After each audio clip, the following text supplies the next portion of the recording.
Hello all, how are you doing?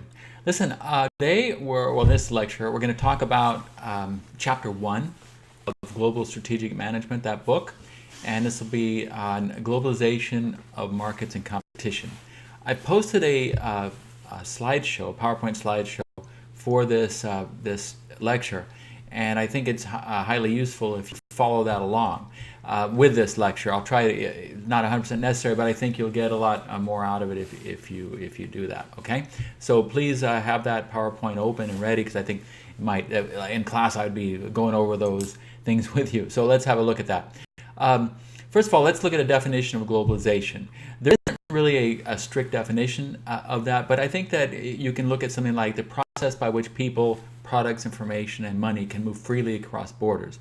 I would add to that. I think it's really more of seeking value across borders. It's not just moving things, it's looking for some kind of value there. So I think, sure, moving back and forth is great, but why do people do that? It's because they're looking for value, and value can represent economic, social, political, religious ideology, and any other goal.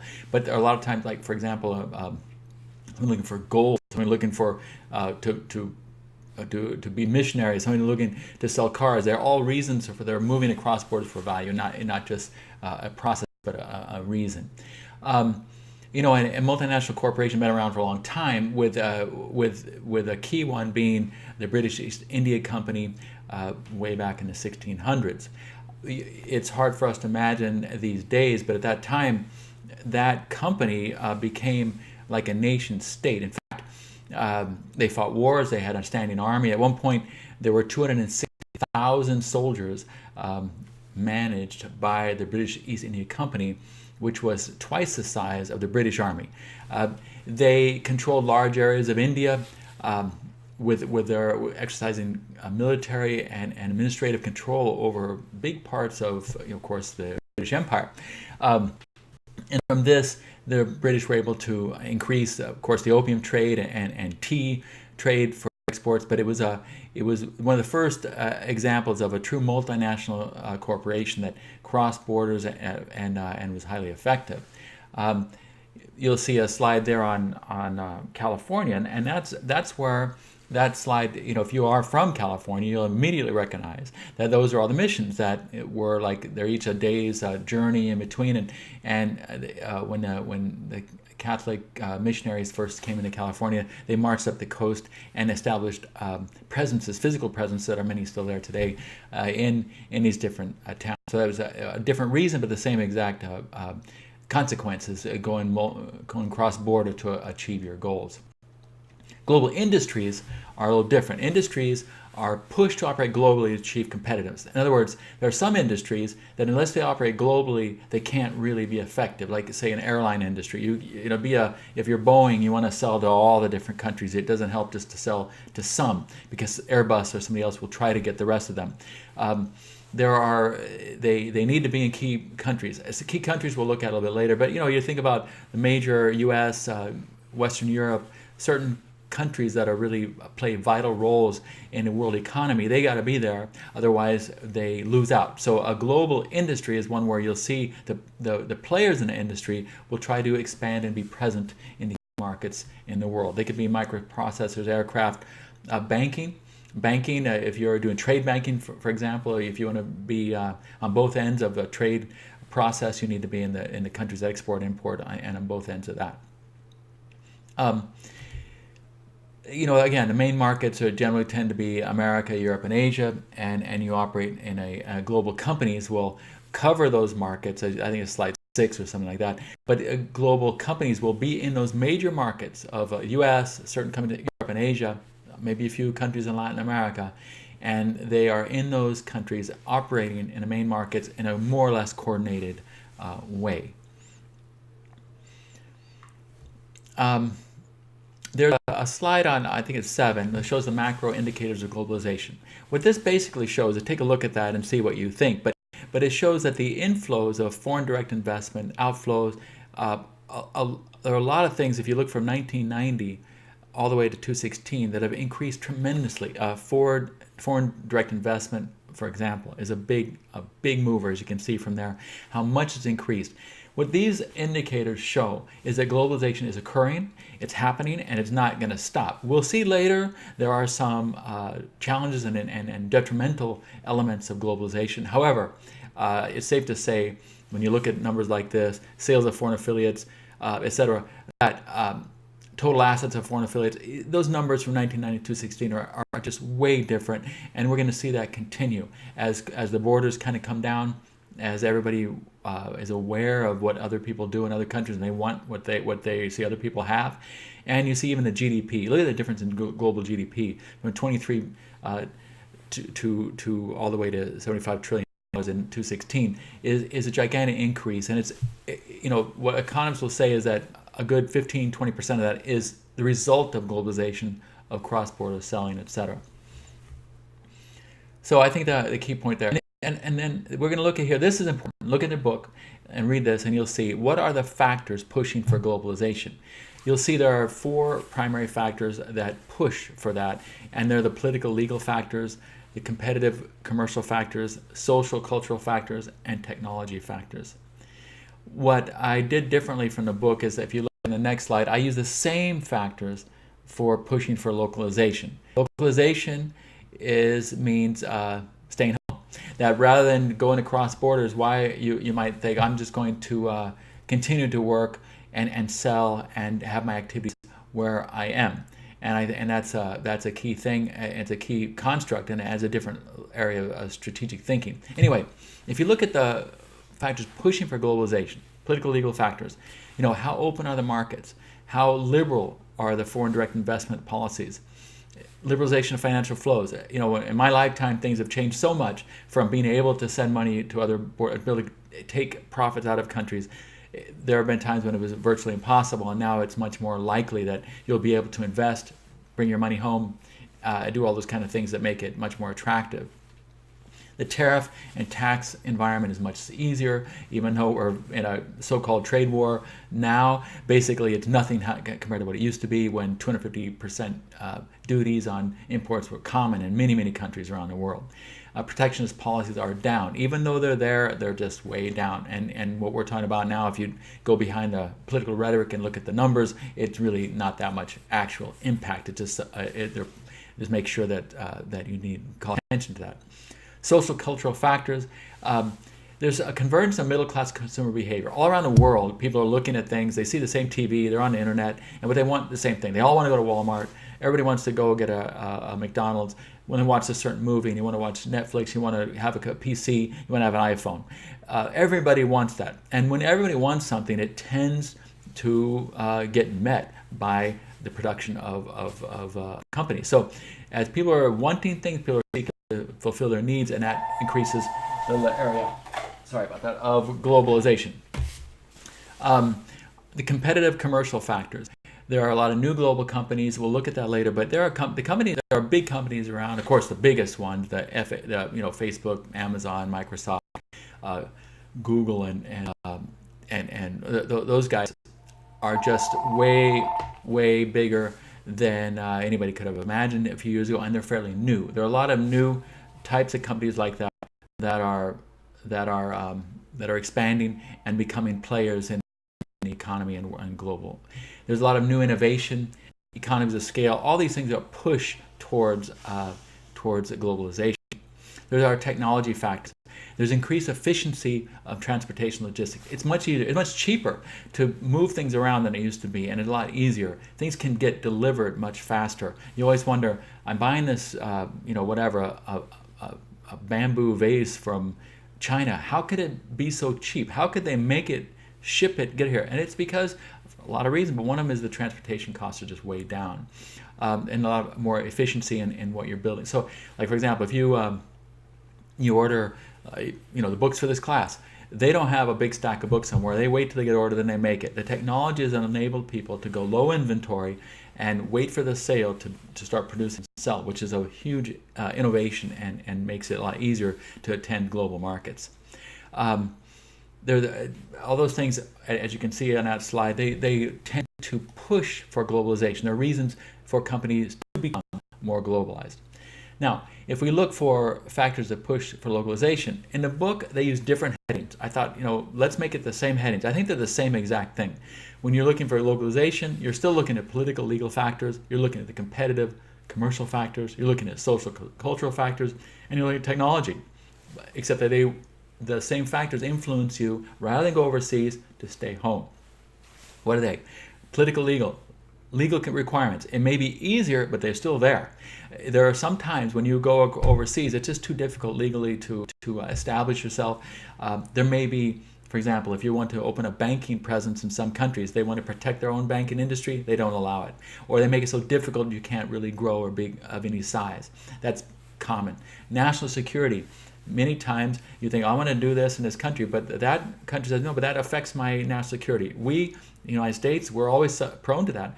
We allow companies to come in and buy Silicon Valley based companies where they absorb the technology and then they know things that maybe they shouldn't, or they're participating in parts of our economy that deal with defense. So some countries are way more aware and less open to having companies come in and compete or work in areas that could affect the social and military and economic well-being of their own countries. It's not that they don't allow it, they don't allow it in that sector. There are still tariffs, taxes, and a lot of patriotism and nationalism in some countries. People will generally say, if I had to pay $1 more for a t-shirt, I'll buy American. But they won't. Often they won't. Some countries do. Some countries are very patriotic. They like having it made there. They're willing to pay more. And it's a social contract they have with the government. Protect that industry. We'll support it with our purchasing power, which you don't see everywhere. Competitive social, let's go around. Social, cultural factors. There are a lot of religious, cultural, behavior, language things. All those things can influence people to stay local. If you're certain food, there are that we eat in different countries or we see in different countries, we don't like them, or maybe we like them here but they just don't fly there, and you'll see that happens a lot. That because of taste, religious affiliation, there are certain behaviors, attitudes, etc., that very effective product or service that you offer here, it isn't going to fly somewhere else. That'll encourage you to stay home. Not because it's a bad product, it just isn't that attractive somewhere else. Food, like I said many times, it's one of those things, it just doesn't translate very well. Competitive commercial factors. Sometimes it's just, even though transportation costs are easier than they used to be, it can still be something that you might have a product that goes bad in 2 days, or like a flour that lasts for 16 hours. You're not going to get it overseas. So that's going to encourage you to stay close and where you can deliver, where you can make it happen, where you can control things. Sometimes there are barriers to enter at different places. Even though it's more open, they still won't. It's too hard to do, or maybe your profit margin is so slim that another 15% on top of that just makes it go away. Sometimes there are customization requirements. For example, if you want to sell American cars in Japan, you have to put the steering wheel on the left side, on the right side, sorry. So, we're not used to that. And a lot of times people used to complain, well, Japan doesn't let our cars in. But the American manufacturers, they left the steering wheel on the left. They drive on the right, like they do in England. So you have to, if you want to sell there, you have to make some adjustments. And sometimes that cost is not worth it. So it'll be a encouragement to stay where you are. Sometimes it's responsiveness or customer satisfaction. You may not be able to control the level of satisfaction you want to deliver overseas when you're over there that you like to have at home. Then our technology factors, again, there's certain standards, certain transportation areas, the system requirements, and maybe very complex. These usually are overcome these days, I have to say. However, they can be there to such an extent. It's possible that a company says, you know what, I can't replicate this, I can't deliver, I can't make this thing over there, I need to stay where I am. So these are reasons why companies may want to stay in their home country rather than go overseas. Okay, there are obvious economic benefits of going global. You'll see that in the book. You capture new markets, you increase overall size and revenue potential, you benefit from economies of scale, you follow customers, you lower cost, all these things you see on that slide. This is slide 10. You're basically looking for economic value. So it's a hassle to go overseas. It's not easy. Some people, it's enjoyable. It's fun to do. It's exciting. However, you have to make sure there's money in it. Otherwise, it's not a winner. So most of companies go overseas. They're going to look at some way that they're going to make more money, lock in their customer base at home, make sure they keep their market share, and find often an ability to sustain growth. Maybe they feel they've already done the market here. In order to keep the growth they like, which can create money for continued research and development or growth, whatever they have, they need to keep growing. And sometimes the market's not here, but it's going to be profit revenue generated in general. So you're going to see these. You'll get economies of scale benefits. Sometimes the lower cost of the components. If you're in certain countries that what they have locally, maybe a component you very well need that's going to be cheaper. Other times you have so much of what you have that it would benefit you economically to be able to spread it to other locations, other markets. Sometimes people go overseas to obtain knowledge. Just like a company within a market may decide, these guys really know something I want to know, I'll buy them. Same things. Sometimes you'll see there are certain things people do in other countries that are very advanced. The telephone industry is way advanced. Banking is way advanced in other countries compared to the U.S. So you may think, I'm going to go check out what they're doing in Norway or for banking almost anywhere in the world, and see the innovation that they have that we could do a lot better than we have. And I'll by being there, by acquiring something, and by physically being there, I'll have knowledge that I can import into this big market, the U.S., and benefit from that.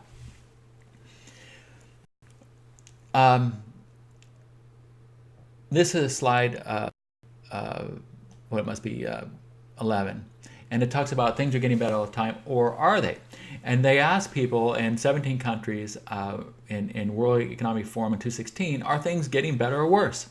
In all but 2 countries, China and Indonesia, more than 50% of people said things were getting worse, deteriorating.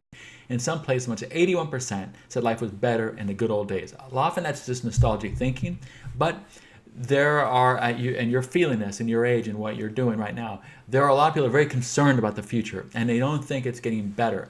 Part of this, we'll look at in a bit, is a kind of a dissatisfaction or unexpected or unrealized expectations of globalization. In other words, people kind of thought, with all this growth, economic growth, everything's going to get better for everybody all the time. And that hasn't happened just like that. And you look at the U.S., for example, a lot of people think things are getting worse. And I can tell you from my perspective as an older person, a lot of it's worse. A lot of it's better. But it's not quite like it just gets better every day like we perceive it did in the 50s and the 60s. So it's an interesting thing. It's something for you to think about, and for maybe you actually feel yourself, is that around the world people think things are not necessarily getting better. I think that's changed a little bit very recently in the U.S. People are a lot more optimistic. If you look at companies, people, all the indices show that there's more optimism economically anyway, but we do have a lot of issues that are not necessarily getting better.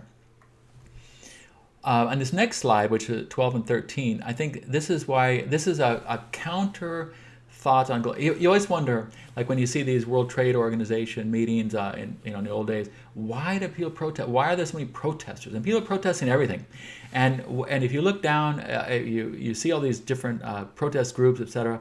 You wonder what's up, and a lot of it is reflected in this graph, which is called an elephant graph because of the shape of the graph, with the nose there at the trunk at the end.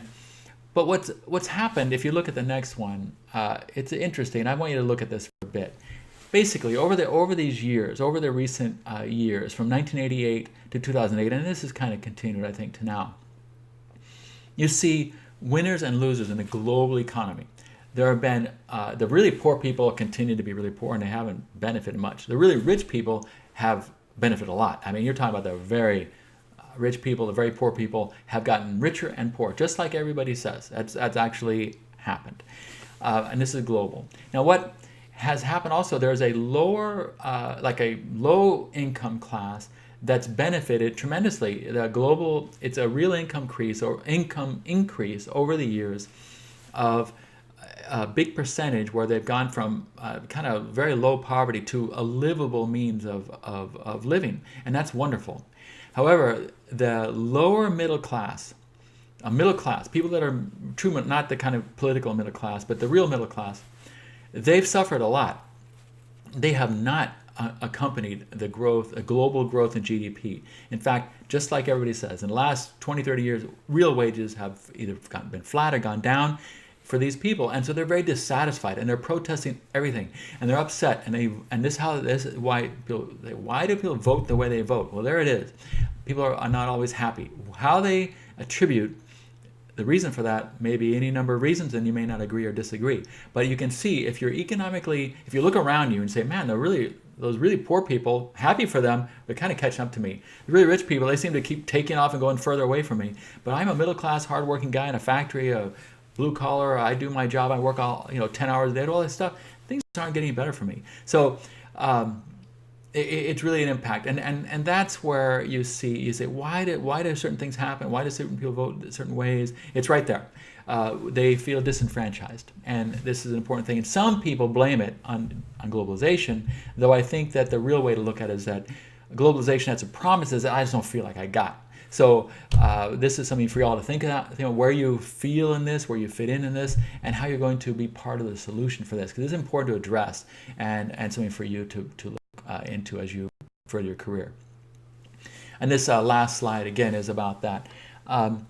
Globalization. It's here to stay. It's not going to stop. It's the way it's going with the digital world and the lowering of barriers, borders, the ability to travel, the transportation costs, etc. It's here to stay. There's no stopping it, nor should we. So we have to understand it and do the best we can in the circumstance. However, you have to realize that certain people feel they've gotten disenfranchised. There's kind of a rust belt of companies in certain places. We're seeing a lot of political discussion on just changing that very thing. Let's bring manufacturing back to America. Other people say, with what manufacturing? It doesn't exist anymore. But these are the political issues that you're dealing with now, and they're really a lot created by the move towards globalization, by seeking the very best benefit for the company, regardless of the social impact. So overall, in the last few years, global goods have kind of flattened. That crisis we had in 08 and 09 was severe. Commodity prices are down, cross-border flows are lower, but data is way up, of course. And you see the companies that are really global are doing more and more business. And we'll talk about that later as we look at the big technology-driven companies. But anyway, I think that's good for now for this. I'm sorry, it's a lot. But anyway, have a good look at those slides. Email me with any questions you have. This is all comes from the book. I think that in summary, just like I said, globalization is here to stay. It's for economic benefit. You see those clearly. There are 4 primary factors that push globalization. Same kind of factors may make people stay in their home countries to do business. It's an economic value that they think that comes from whatever decision they make is the driver. And finally, that globalization had a lot of promises and it does benefit tons of people, but there are some people that feel that it's passing them by. And so we need to keep that in mind as we go forward. All right, thanks a lot.